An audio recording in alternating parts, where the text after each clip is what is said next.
Magandang hapon, Malacanang Press Corps, and welcome sa ating press briefing ngayong araw, November 25.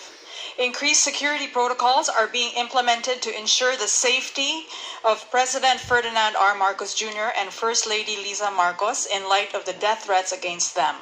Law enforcement agencies are in close coordination while investigating this, as it is a matter of national security. To discuss this matter with us, we are joined by Undersecretary Jesse Andres, Prosecutor General Richard Anthony Fadulion, and National Bureau of Investigation Director Jaime Santiago. Good afternoon, gentlemen. Go ahead, Undersecretary. Go ahead. Good afternoon, everyone. In the light of recent events, very alarming events, the government is taking action to protect our duly elected president.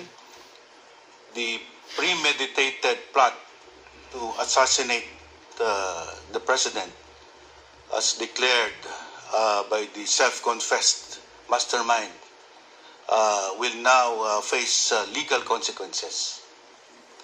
And we are tapping our law enforcement agents to investigate on the whereabouts and the identity of this person and or persons who may be plotting against the president. With me this afternoon is the head of the National Bureau of Investigation, who has primary jurisdiction to conduct an investigation whenever a threat to the presidency is made known. And we will use all the resources of government, all law enforcement agents, to find out the identity of this assassin and the legal consequences arising out of this criminal plot will be dealt with the full force of the law.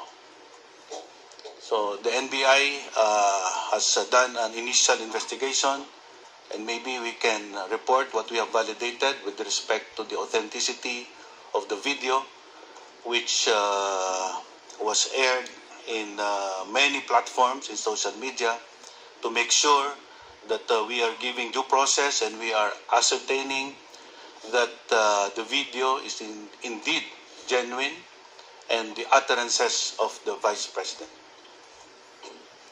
Mr. Director Santiago, can you kindly enlighten the group? Yes, ma'am. Good afternoon po sa inyo, sir. Alam niyo po, mandato ng sa NBI ng ating batas, Republic Act 10867. May primary jurisdiction po ang NBI to investigate threats on the President down to the Chief Justice. So, hindi po namin to tinetake lightly when we receive the video clips nung sinabi nga ni Vice President Sara, nagkondak agad kami ng investigation. First, I directed my cybercrime unit to investigate the authenticity of that video clippings, of that video clip. So, we found out, my investigators found out that the clip is not AI generated, it is not deepfake, it is authentic. So the next step we do is to write yung platform, happen to be na yung FB, Facebook. So we requested na preservation nung clip. So the Facebook ay kinikip na ang video clip for future reference. Granted na po yung request namin na naka-save na po yun. Now, ang next step namin ngayon is dinedetermine namin whatever action, say criminal or whatever action that we will take against the Vice President, especially the person na sinasabi niya na inutusan na niya para ipapatay si President Marcos, the First Lady, and the Speaker. Ang investigasyon po na gagawin ng gobyerno ukol sa bagay na ito ay agad-agaran. Importante hong malaman kung ano ang mga naging hakbang para po kumuha ng serbisyo ng isang mamamatay tao na nagpaplano ng masamang balakin sa ating mahal na Pangulo. At gagawin po ng National Bureau of Investigation ang lahat ng mga hakbang para matuntun ang identity nito, kasama po ang pag-i-issue po ng subpoena kay Vice President Sara na humarap sa NBI para bigyan po ng kaliwanagan ang kanyang mga pananalita. Dahil po diretsuhan niyang sinabi na siya po ay kumuha na ng tao, na siya pong gagawa ng pagpatay hindi lang po sa Pangulo, kasama po ang ating First Lady at ang ating Speaker of the House. Hindi po tama pong pananalita na nanggagaling po sa napakataas na opisyalis ng ating bayan. Kailangan po agarang investigasyon at meron po tayong paraan sa batas na mag-issue ng subpoena ang National Bureau of Investigation para po paharapin ang ating Vice Presidente at magbigay linaw sa kanyang mga sinabi. Okay. Are we going to hear from the Prosecutor General? Yes, good afternoon, everyone. Well, to add to what Undersecretary J.C. Andres and Director Santiago said earlier, this is something that cannot be taken lightly. In light of the fact that the one who made those statements and made those utterances is the sitting Vice President. And the threat is directed against our Chief Executive, the wife, and the Speaker of the House. So as far as the Office of the Prosecutor General is concerned, the National Prosecution Service, we being part of the executive branch are mandated to closely work with the National Bureau of Investigation and other law enforcement agencies in making sure that whatever cases, case or cases may be filed later on are something which will be backed up and be supported by evidence. So we have been closely in coordination with the National Bureau of Investigation and with other agencies to ascertain who may be held liable. But I think the immediate threat right now, as mentioned by Undersecretary Andres, is to go after and try to track the assassin or assassins, because this is not something that you can just simply dismiss.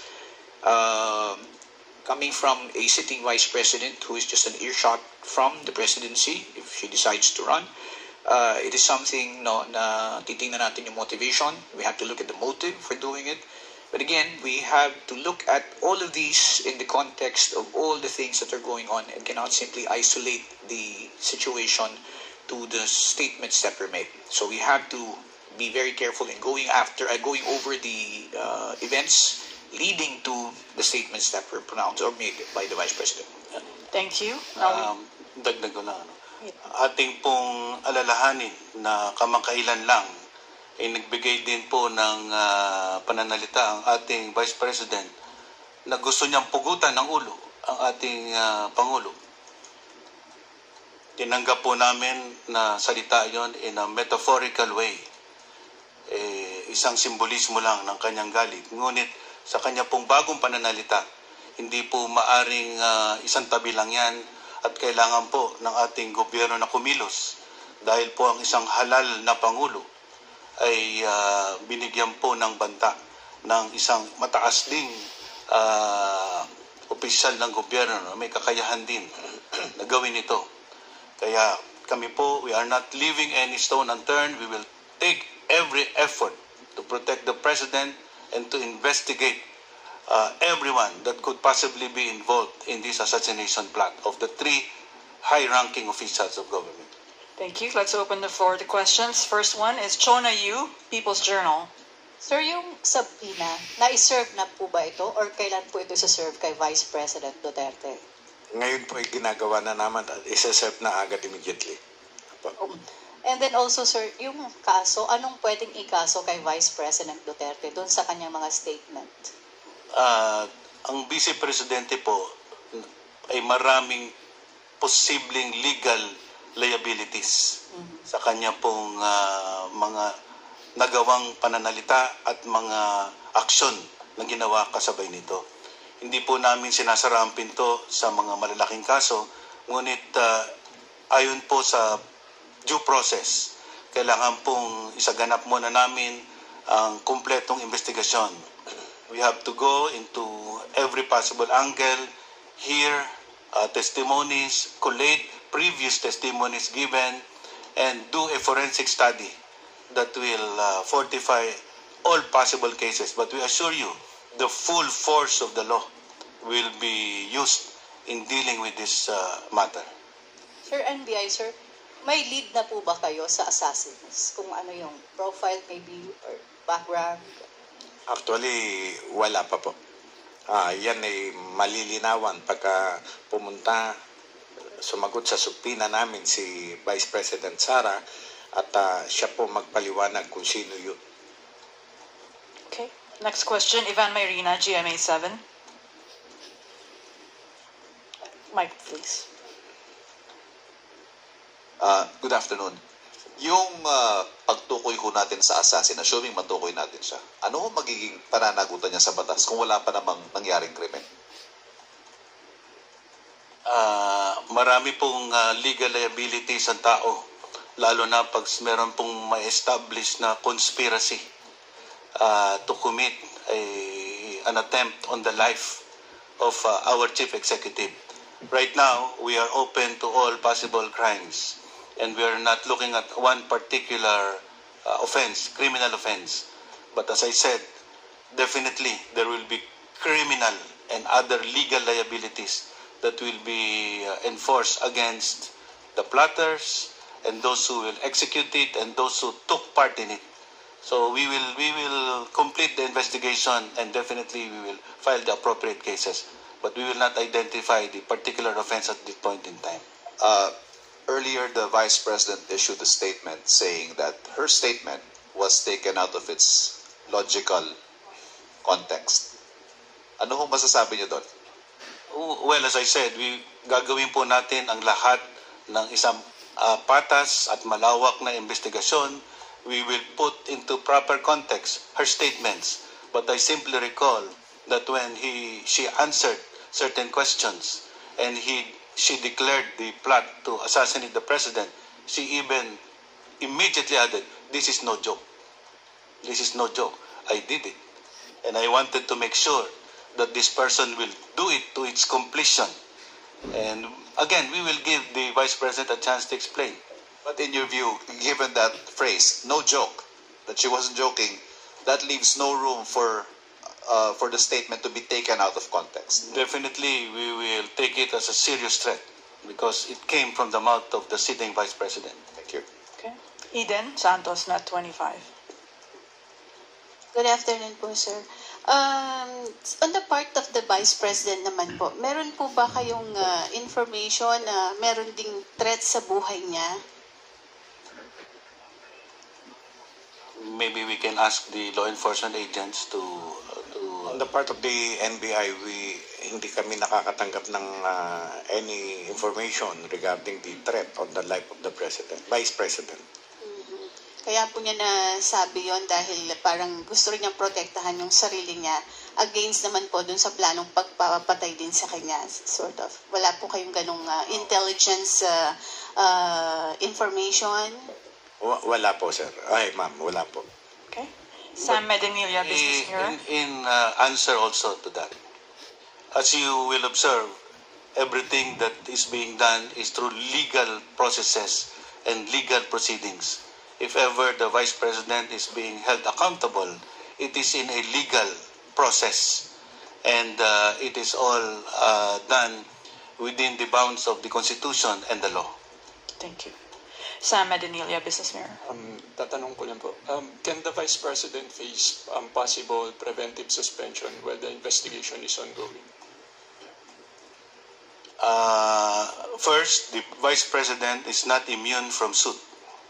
She can be the subject of any criminal, administrative case, and the Ombudsman also has authority to do its duty, to discipline, and to take necessary measures to deliver on its mandate as the investigator of all high-ranking government officials.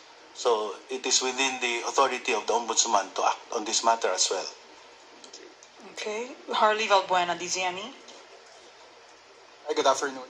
For NBI po, sir, how soon can we expect an arrest or detention of someone over this matter? Because I remembered way back 2020, there was a teacher who randomly posted on social media, he offered 50 million pesos reward for anyone who can kill the then President Rodrigo Duterte. So I'm just curious, can we expect the same response over this matter? Yes, we are aware of that case. Actually, it is the NBI who arrested that person, Mr. Romel Mas. He is a school teacher who offered 50 million pesos to kill PRRD. Arestado agad siya, but then later parang hindi na, parang pinatawad na rin ni PRRD. This time, out of courtesy, masasabi natin, out of courtesy, due process, hindi po namin agad inaresto si Vice President dahil siya ay Vice President, napakataas na opisyal.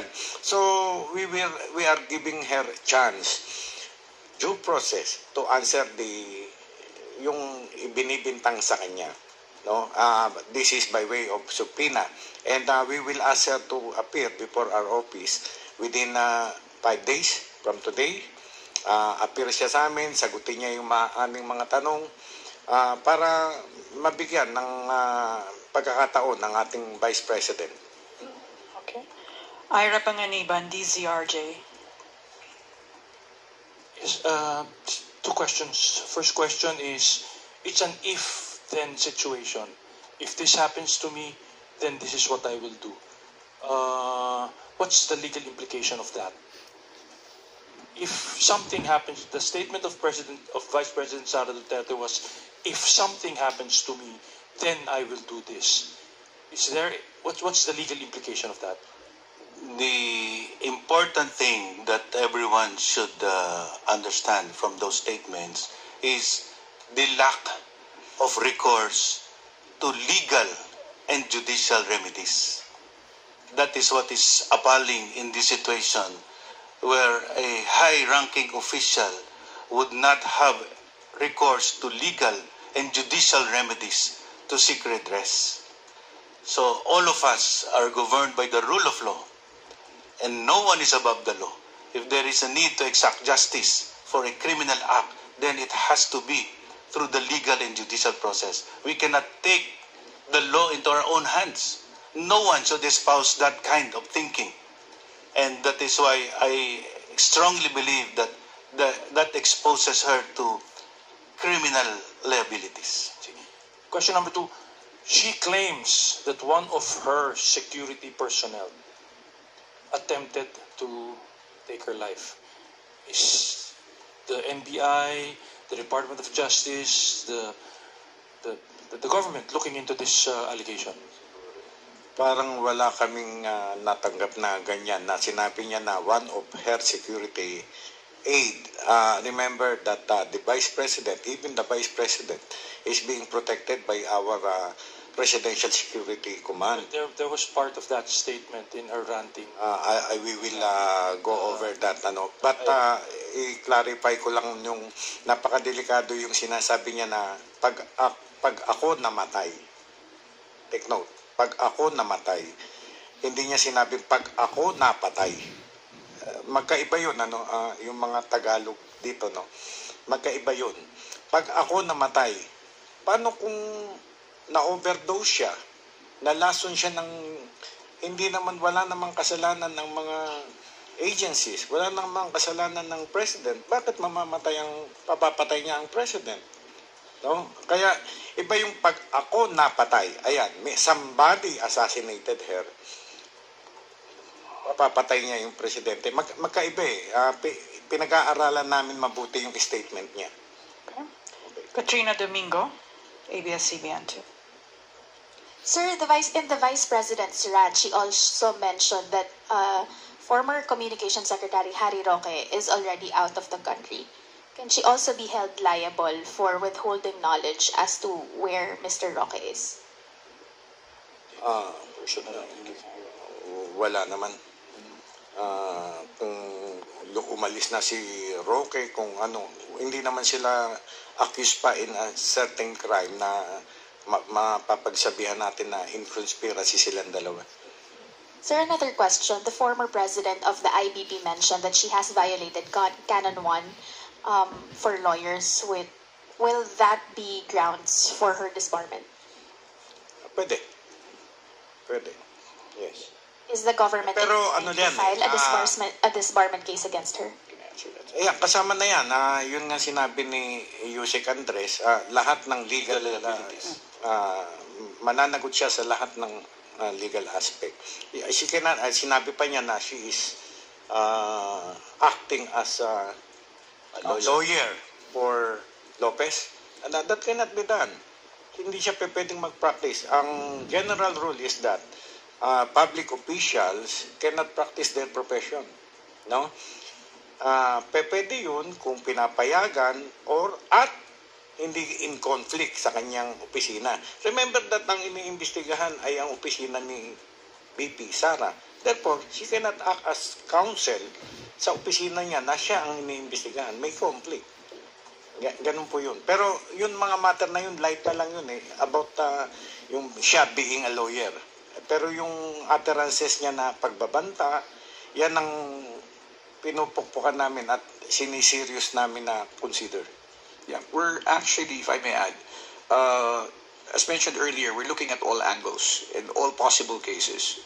So it's not limited to the filing of possible criminal cases or criminal charges alone, but even violations of the CIPRA, and possibly disbarment case if there are grounds.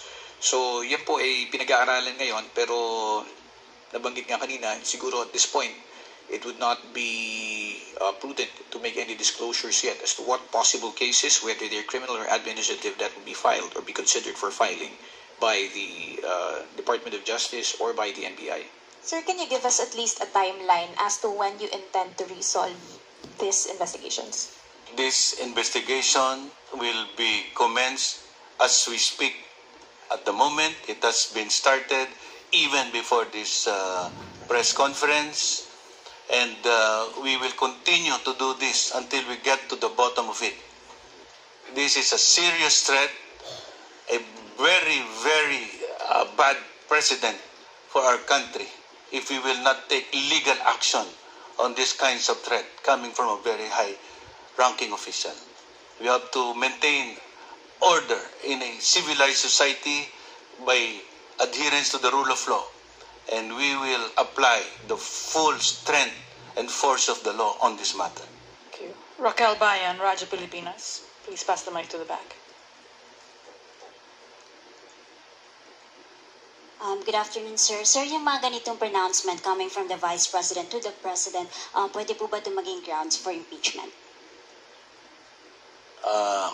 Impeachment is a constitutional option that is vested in the House of Representatives to initiate and eventually elevate it into the Senate. It is not within the ambit of our authority to determine whether this should be a ground for impeachment. But I will only say that there are serious violations of the law in these acts. So we will leave it up to Congress to make that determination. Okay. Les Narciso, DZRH.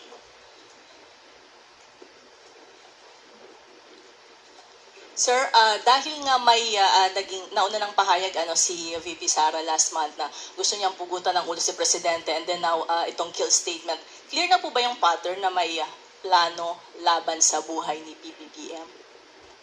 Maaari po. I-consider po namin yung lahat ng mga pinagsasabi niya previous and up to this latest declaration ni VP Sara. Okay. Ria Fernandez, TV5.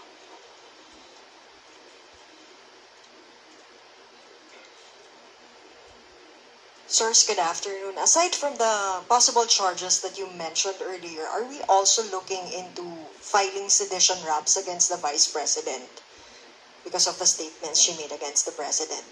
Yeah. Based on our initial study, sedition is a possibility. We are not closing our eyes on other possible criminal offenses, even graver than sedition. But grave threats and sedition are obviously being considered. But we are not making that determination now. As I said, due process warrants that every angle should be investigated, every party should be given an opportunity to be heard, and in due time, in observance of due process, we will make that determination to file the appropriate case. Just a follow-up regarding lang po doon sa sinasabi rin ni VP na kaya niya nasabi yun because there is an actual threat against her. Meron din po ba tayong parang, are we also considering to look into that claim of the Vice President that there is a threat against her life? The government is supposed and will protect every citizen of the country. Of course, that includes the Vice President. We have every reason to afford her protection from the law, from lawless elements. And, you know, we are surprised that there is a possibility that there is a threat, and we will give necessary law enforcement agents to make that investigation as well, if you think there is such a threat coming. But as of now, we have not received any formal complaint or request for assistance on that particular matter. But as you saw, as I've been saying, everything that is directed against the Vice President, if she is being held accountable, are being done through legal and constitutional processes. So it is not done extrajudicially. And what is really appalling is the possibility of resorting to extrajudicial measures in exacting justice. That is why we said that this is a very alarming situation, because every public official should be an individual that can be emulated by all to follow. And coming from a high-ranking official, these words are very disturbing. It is not instilling peace, order, and support and defending the Constitution. So that is why we are greatly alarmed, and we are taking all necessary action on this matter. Okay, next question, Maricar Sargon, Brigada News FM. Sir, good afternoon. I know this is your mandate. May utos man po o wala yung presidente, but we just want to know kung meron po bang personal directive sa inyo si President Marcos yung regarding sa investigation. Well, it is our duty to make that on our own, because the mandate of the Department of Justice includes the investigation of crimes. That is why the National Bureau of Investigation has been tasked already and has commenced the complete investigation of this matter.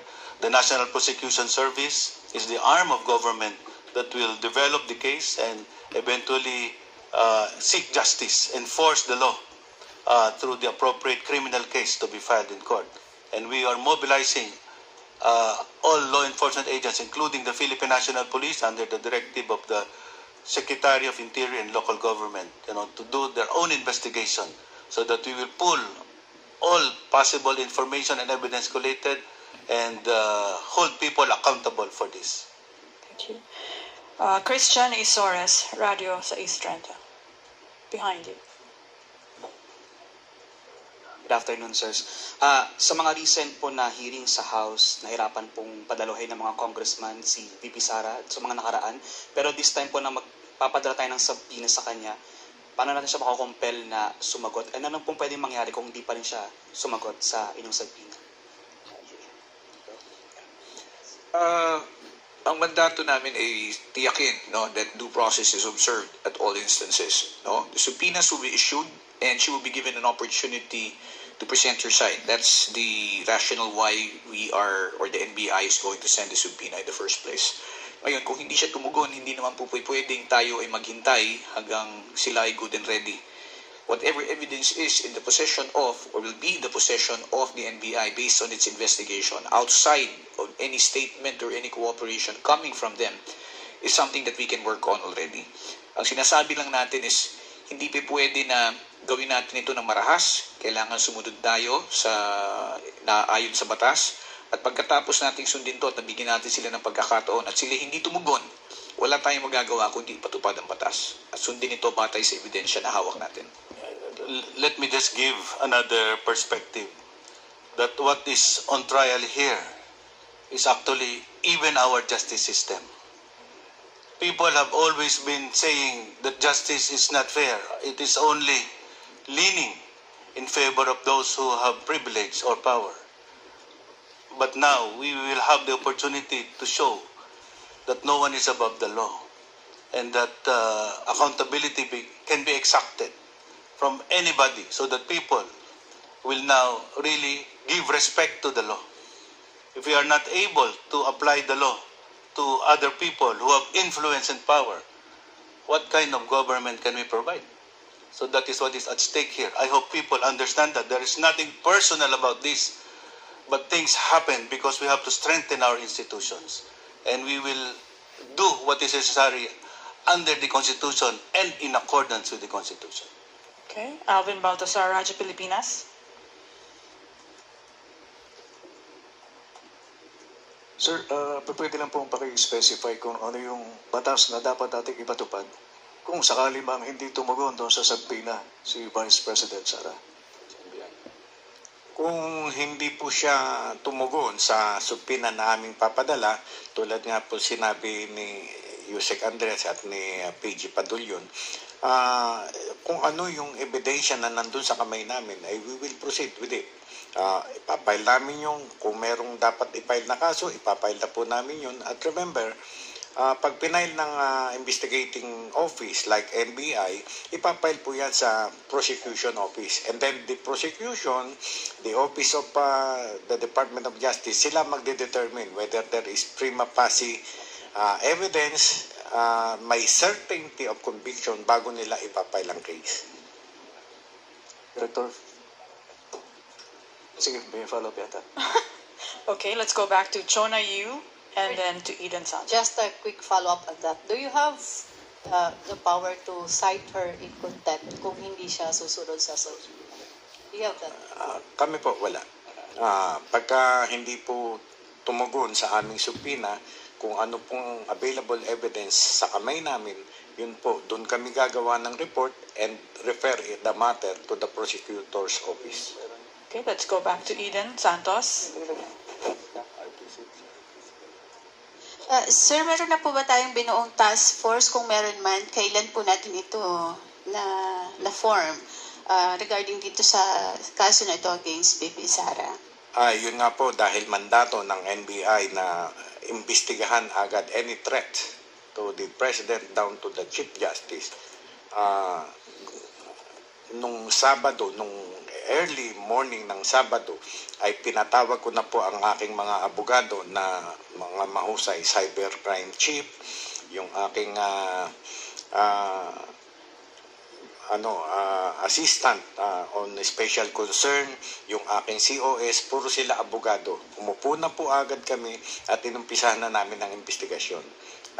Mamaya pong hapon, uupo po uli kami at kung ano nang nagather namin na evidence na hindi pa man namin na iimbestigahan si BP Sara, kung ano po na evidence na hawak na namin.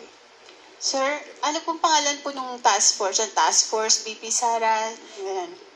Wala akong ipinangalan na task force BP Sara. Wala pong ganon. Basta ako tumawag lamang yung aking inaasahan, mga competent lawyers ng NBI na makakatulong po sa investigasyon. Wala po tayong itatawag dun sa task force, pero mas malinaw lang po. Sa ngayon po, wala po. Wala pong special name sila. Opo, sir. Yun po bang video clip from Facebook, masasabi po natin itong magiging matibay na ebidensya?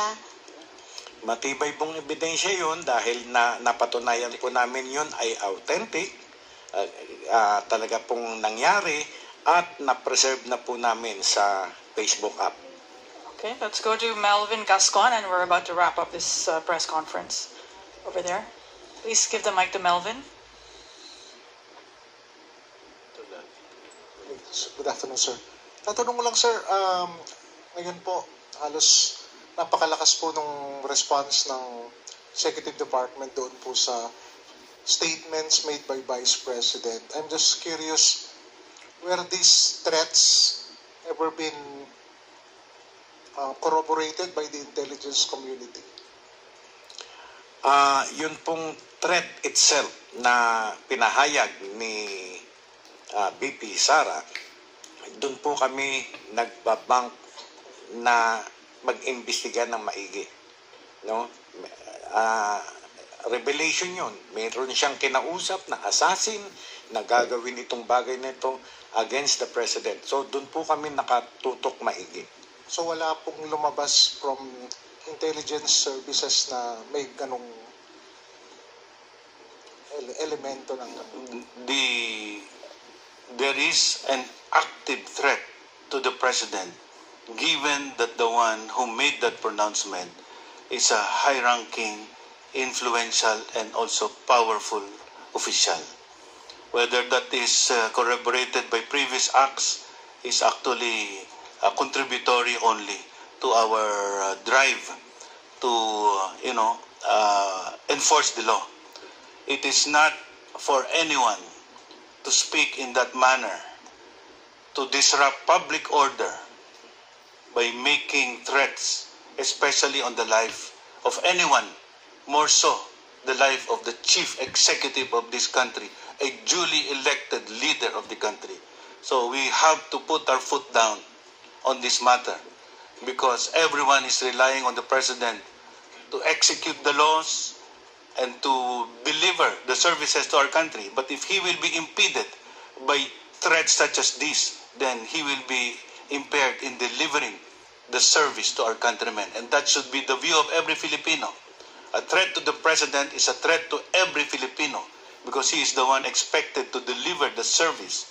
And if he is impeded because of death threats, then it is a disservice to our people. Thank you, sir. Jean Mangaluz, Philippine Star. Left, please pass the mic. Good afternoon. It's no secret that the Duterte family has criticisms against the president. Will your investigation extend to the Duterte clan? Hindi naman. Mag-ano kami dito, magpo-focus kami dito sa declaration ni Vice President Sara. Okay. Alvin Baltasar, last question. Raja Pilipinas. Sir, last na lang sa akin. Sir, how capable VP Sara to perform such threat against the President and the First Lady? Yun nga, sabi ni Yusek, as described by Yusek, very powerful si Vice President Sara, mataas na posisyon sa government, very influential, kaya lalong matindi yung threat na binabantayan natin ngayon. Yeah, please understand that if ever this threat of assassination actually happens or is accomplished, she is the ultimate beneficiary. And we have to, do everything to protect the president.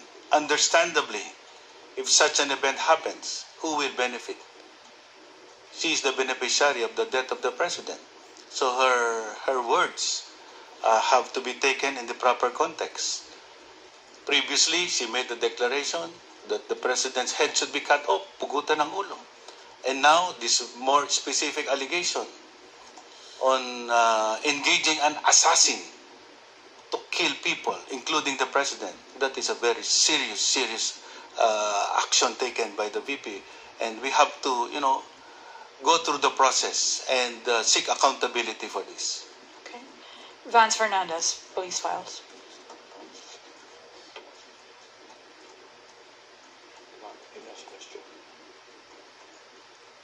Good afternoon, sirs. Will the President move to an undisclosed location for the interest of his safety?